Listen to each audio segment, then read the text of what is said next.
Good evening. I'm your host, Doug McDougall. As artists, we are called to be a voice for change in this world.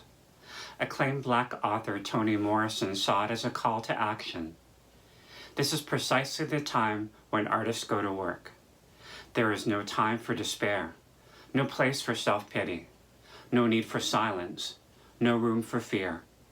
We speak, we write, we do language. That is how civilizations heal. And as such, I welcome you to a very special edition of Weekly Update. On this, the 19th of June, also known as Juneteenth, the observance of the day in history that Black slaves were freed in the United States of America. The day is also sometimes called Freedom Day or Emancipation Day. On this day in 1865, enslaved African Americans in Galveston, Texas, were told they were free and that the Civil War had ended. Now, 155 years later, people across the U.S. mark the observance with celebrations. This year's celebration may resonate in new ways, given the sweeping changes and widespread protests across the U.S. in these past few weeks and months. To quote the iconic Toni Morrison once again, "I know the world is bruised and bleeding. And though it is important not to ignore its pain, it's also critical to refuse to succumb to its malevolence. Like failure, chaos contains information that can lead to knowledge, even wisdom, like art." Following the filmed killing of George Floyd, a 46-year-old African-American man who died in the custody of the Minneapolis police last month, thousands of people around the U.S., and around the world for that matter, have poured onto the streets in solidarity and in protest. George Floyd's name, as well as the names of Breonna Taylor, Rayshard Brooks, and countless others, have become rallying cries for change across the country and around the world. Many Black Americans feel as though this is the first time in a long time that they have really been heard in a meaningful way. Juneteenth is an opportunity for people to learn from and reflect upon Black history in the U.S. and around the world. During a 10-year span, freedom fighter Harriet Tubman, perhaps the most well-known of all the Underground Railroad's conductors, made an astounding 19 trips and escorted over 300 slaves to freedom, never losing a single passenger, on the arduous trek from the Deep South to my home country here in Canada. She rightly proclaimed, "Every great dream begins with a dreamer. Always remember, you have within you the strength, the patience, and the passion to reach for the stars, to change the world." Fast forward 100 years to the Civil Rights Movement. In the 60s, when I grew up as a child, the fight for economic, social, and political justice for Black Americans.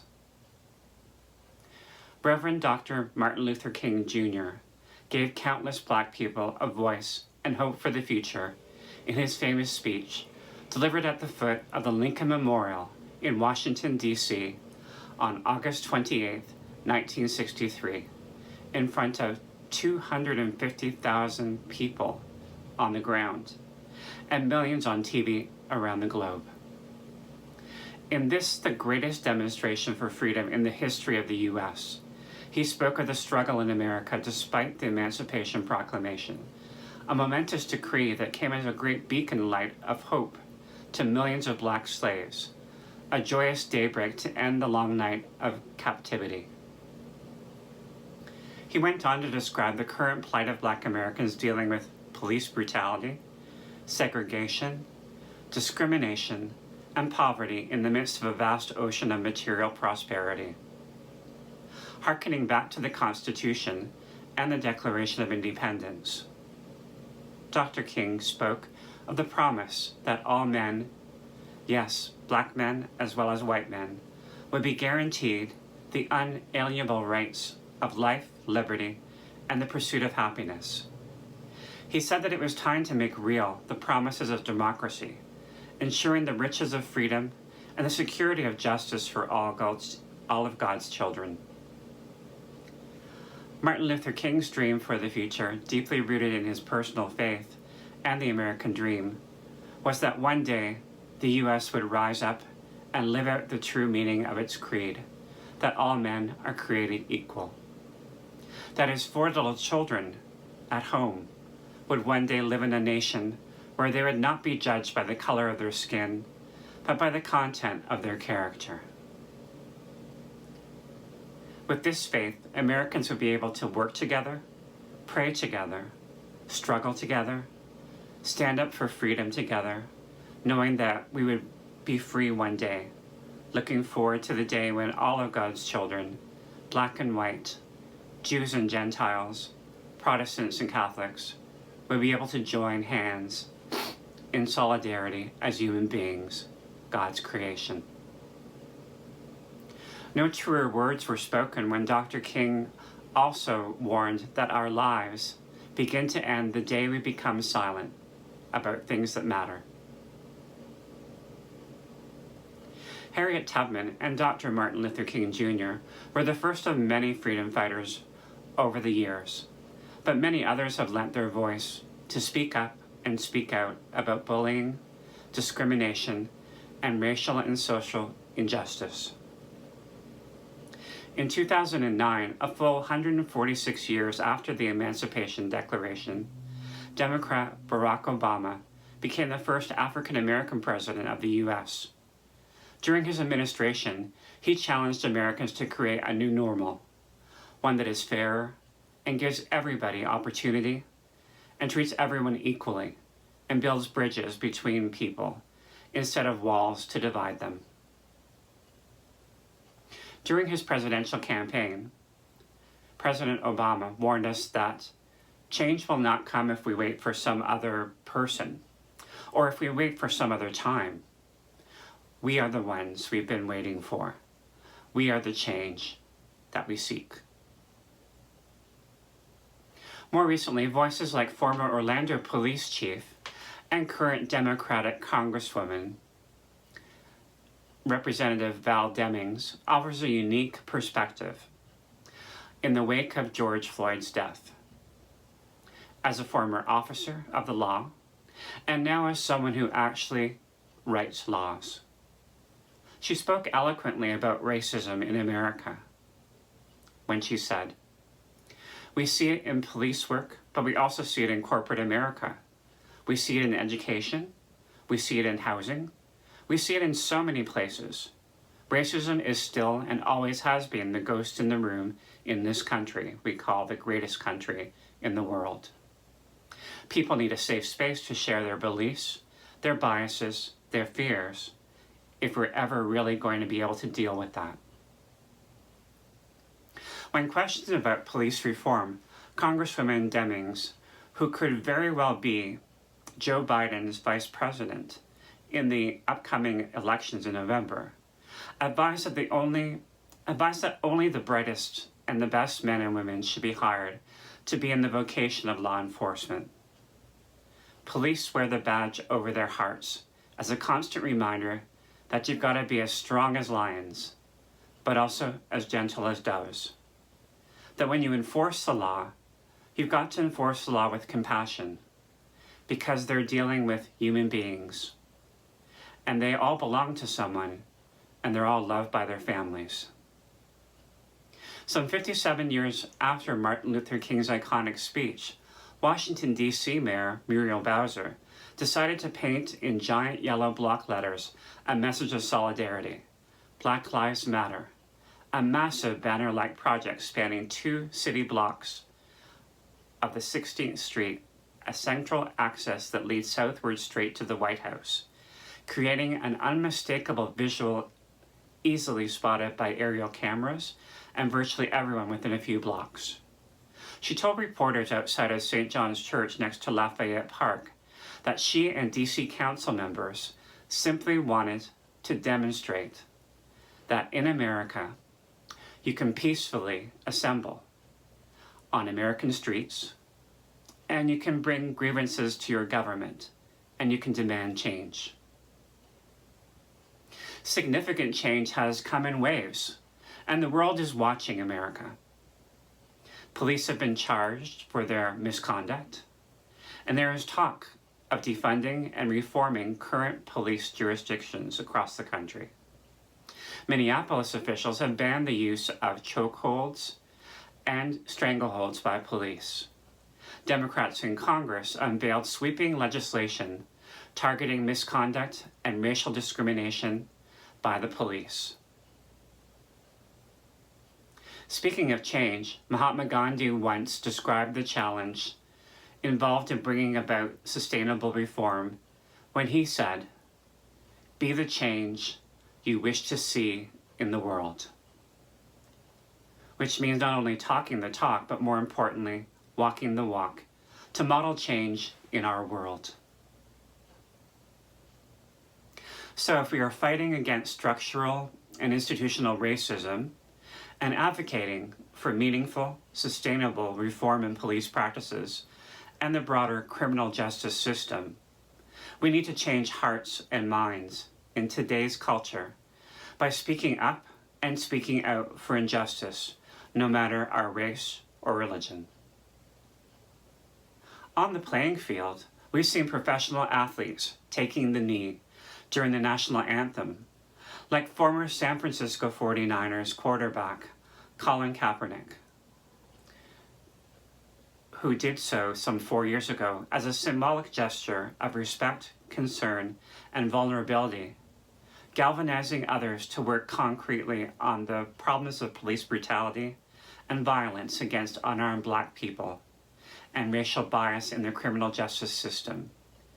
Change happens, but it doesn't happen all by itself. Sometimes you need to kneel to conquer. In a statement released last Wednesday, NASCAR officials affirmed that the presence of the rebel or Confederate flag at NASCAR events runs contrary to our commitment to providing a welcoming and inclusive environment for all fans, our competitors, and our industry. Bringing people together around a love for racing and the community that it creates is what makes our fans and sports special. The display of this flag will be prohibited from all future NASCAR events. There is also talk of taking down Confederate statues and renaming over 10 Army bases throughout the U.S. which glorify Confederate military commanders. In popular culture, PepsiCo's Quaker Oats announced on Wednesday that its Aunt Jemima line of breakfast food products would undergo a major rebrand to make progress toward racial equality and rectify its usage of racial stereotypes. Dating back to 1890, Aunt Jemima is based on a storyteller, cook, and missionary worker named Nancy Green. But CNN sources say it may be based on a song that was performed by slaves titled Old Aunt Jemima. The Aunt Jemima label seen on maple syrup bottles, pancake mix boxes, and other items will get a new name and image after 130 years. New packaging is expected to hit stores by the end of the year. Uncle Ben's rice and Mrs. Butterworth's syrup are also following suit. Pop country trio Lady Antebellum announced last week their decision to continue with the name Lady A, dropping the word antebellum. The term, which means before a war, has been widely associated with the pre-Civil War in the United States, when slavery was practiced. The band members said they were regretful and embarrassed for not taking into consideration the word's associations with slavery when they first hit the music scene in Nashville some 14 years ago. Adjusted for inflation, Gone with the Wind, the highest grossing movie in cinema history, set against the backdrop of the American Civil War, has come under much scrutiny in the recent years due to its rosy depiction of the antebellum South before the Civil War, where the relationship between slaves and their white owners was gentler and kinder than it actually was. It has since been pulled from the HBO Max platform in response to recent protests and calls for action. Finally, in this news anchor's opinion, and as a former educator, We can't just turn a blind eye to what's going on in the world today. We can't bury our heads in the sand or retreat to an underground bunker, especially during this pandemic. The time has come to stand up and speak out for others around this planet of ours, those who are marginalized because of race, color, creed, or sex, and stand together to defeat discrimination in all its insidious forms. Mother Teresa echoed the hope and optimism for change that Martin Luther King spoke of over 4 decades ago when she wrote, "The good you do today, people will often forget tomorrow. Do good anyway. Give the world the best you have, and it may never be enough. Give the world the best you've got anyway." You see, in the final analysis, it's between you and your God. It was never between you and them anyway. And in the words of the late great Canadian federal NDP leader Jack Layton, lies a message for us on how to move forward together as one. Love is better than anger. Hope is better than fear. Optimism is better than despair. So let us be loving, hopeful, and optimistic, and we'll change the world. So let's stand in solidarity with Black communities. We will not be silent. We see you. We are listening. We support you. We love you. Racism, ignorance, bigotry, and police violence will not be tolerated. Black lives matter. Ultimately, all lives matter. Until we meet again next week, stay safe, stay healthy, and by all means, stay informed. Sisohambanaye, peace.